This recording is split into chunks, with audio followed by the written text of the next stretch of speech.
ఆభరణాలు, నాణాలు, బార్ల రూపంలో బంగారాన్ని కొనుగోలు చేస్తే వాటిని ఎంత కాలానికి విక్రయించారు అనే అంశంపై పన్ను ఆధారపడి ఉంటుంది. బంగారాన్ని కొనుగోలు చేసిన 3 సంవత్సరాల్లోపు విక్రయిస్తే స్వల్పకాలంగాను, 3 ఏళ్లు మించితే దీర్ఘకాలంగాను పరిగణించి మూలధన లాభంపై పన్ను విధిస్తారు. దీర్ఘకాల పెట్టుబడులపై లాభాలొస్తే పన్నులు కట్టాల్సి ఉంటుంది. బంగారాన్ని అమ్మి లాభాలు సంపాదిస్తే అందులో 20% క్యాపిటల్ గెయిన్స్ ట్యాక్స్ ఖచ్చితంగా కట్టాల్సిందే. బంగారం కొన్న 3 ఏళ్ల తర్వాత అమ్మితే ఎంత మొత్తంలో లాభం వచ్చిందో అందులో 20% క్యాపిటల్ గెయిన్స్ ట్యాక్స్ కింద ప్రభుత్వానికి చెల్లించాల్సిందే. దానికి మినహాయింపులు లేవు.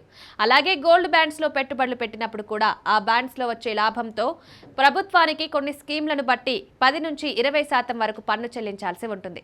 ఇక భారత ఆదాయపు పన్ను శాఖ నిబంధనల ప్రకారం ఇంట్లో ఎంత బంగారమైనా దాచుకోవచ్చు. అయితే దీనికి ఖచ్చితమైన ప్రూఫ్స్ ఉండాలి. నిర్ణీత పరిమితికి మించి బంగారాన్ని ఇంట్లో ఉంచుకుంటే దానికి సంబంధించిన రుజువులు చూపించాల్సి చెప్తోంది central board of direct taxes. బంగారం కొనుగోలు రిసిప్ట్స్ నుంచి దానికి డబ్బు ఎక్కడి నుంచి వచ్చిందనేది చూపించాల్సి ఉంటుంది. పరిమితికి మించి బంగారం ఉన్నట్లయితే అప్పుడు రుజువులు చూపించాలి. లేకుంటే ఆదాయపు పన్ను శాఖ దీన్ని సీజ్ చేస్తుంది.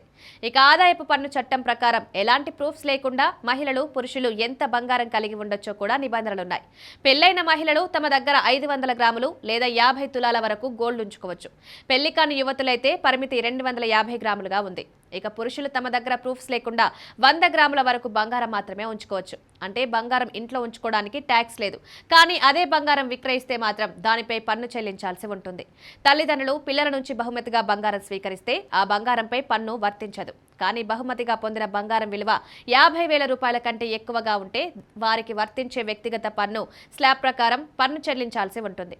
ఒకవేళ బంగారం విలువ 50,000 కంటే తక్కువ ఉంటే ఎటువంటి పన్ను చెల్లించాల్సిన అవసరమూ లేదు. 1959లో 10 గ్రాముల పసిడి ఫస్ట్ టైం 100 రూపాయలను టచ్ చేసింది. 20 ఏళ్ల తర్వాత 1979లో అదే 10 గ్రాముల బంగారం ధర 1000 రూపాయలైంది. అది కాస్త 2007 నాటికి 10,000 అయింది. ఇలా 10 పెరగడానికి పట్టిన సమయం 28 ఏళ్లు. 1000 నుంచి 10,000 పెరగడానికి దాదాపు 3 దశాబ్దాలు తీసుకున్న కనకం 40,000 రూపాయలు పెరగడానికి జస్ట్ 4 అంటే 4 ఏళ్లు తీసుకుంది. 2021లో తులం బంగారం 50,000 ఉంటే ఈ ఏడాది ఏకంగా 90,000 దాటింది. గోల్డ్ రేటు 100 నుంచి 1000 రూపాయలు పెరగడానికి 20 ఏళ్లు పట్టింది.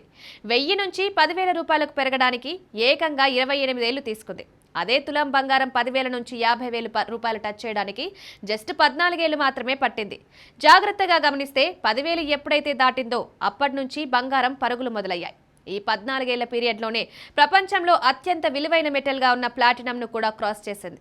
దాన్ని తొక్కుకుంటూ పైకెగబాకింది గోల్డ్. అప్పటి వరకు అత్యధిక ధర పలికి మెటల్స్లో రారాజుగా బతికిన ప్లాటినం బంగారం దూకుడును తట్టుకోలేకపోయింది. ఇక 50,000 దాటిన తర్వాత పట్టపగ్గాల్లేవు. 4 ఏళ్లు తిరిగేసరికి 90,000కు చేరి కూర్చుంది. 2025లో ప్రస్తుతం 98,000 మార్కును దాటేసింది. ఈ ఏడాది చివరికల్లా 1,00,000 దాటి ఏకంగా 1,25,000కు చేరుతుందన్నది తాజా అంచనా.